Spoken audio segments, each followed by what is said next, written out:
Now, a new poll by Ipsos shows the highest level of public concern over immigration for 6 years. The research found inflation and the economy still top voters' priorities, but worries about the levels of immigration have grown significantly since this time in 2017. With the small boats crisis still raging on, why are the public so dissatisfied with the current state of immigration in Britain? Well, joining us now is businessman and former Brexit Party MEP Ben Habib.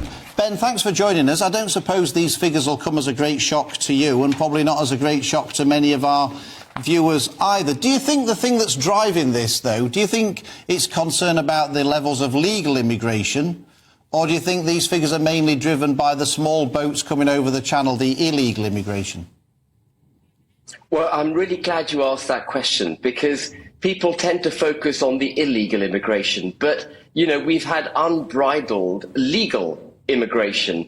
And as Suella Braverman so brilliantly set out in her speech last week, or this week it was, earlier this week, you know, it's not just the impact and the risks of illegal migration, it's the impact of legal migration economically as well as on the social fabric of the United Kingdom that is, I think, distressing people. And it's not racist to say that what we need is a homogeneous cultural settlement for the UK. What we don't want is 1,000 years of a history that's resulted in this fantastic country that we have being ripped apart because we've got immigration that's out of control, multiculturalism operating not as a homogeneous collective, but in silos, and often abutting against each other with, you know, schisms in society. We don't want that.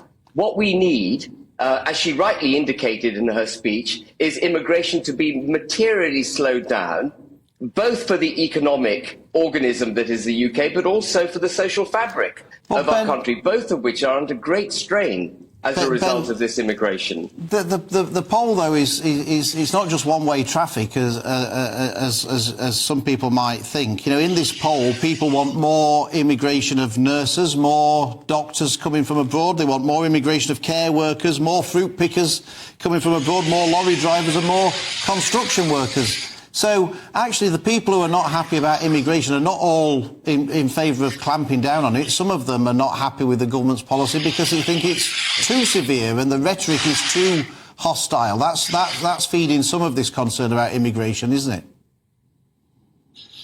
Well, if we look just at the economic impact of, you know, what's going on, it's a falsity to say that we need immigration in order to solve our labour market problems.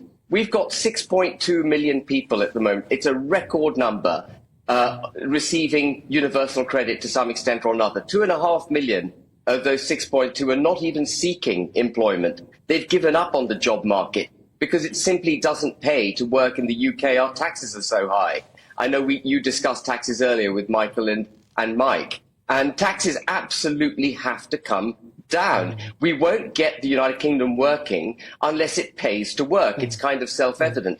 And to import unskilled or lower skilled labour, fruit pickers and so on, is basically operating a third world economic model for a first world country. It's a dangerous cycle to get into that, isn't it?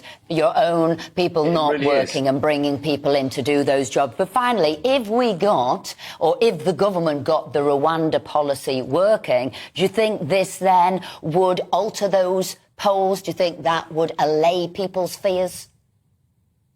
Well, I sadly, I don't think it will. But even if Rwanda works at full tilt, as it were, the maximum number of people, I believe, that can go to Rwanda in the order of about 4,000. You know, that's a drop in the ocean compared to the number of people coming, literally. Forgive me, a drop in the ocean compared to people coming across the channel illegally. Ben Habib, thank you very much indeed for joining us this morning.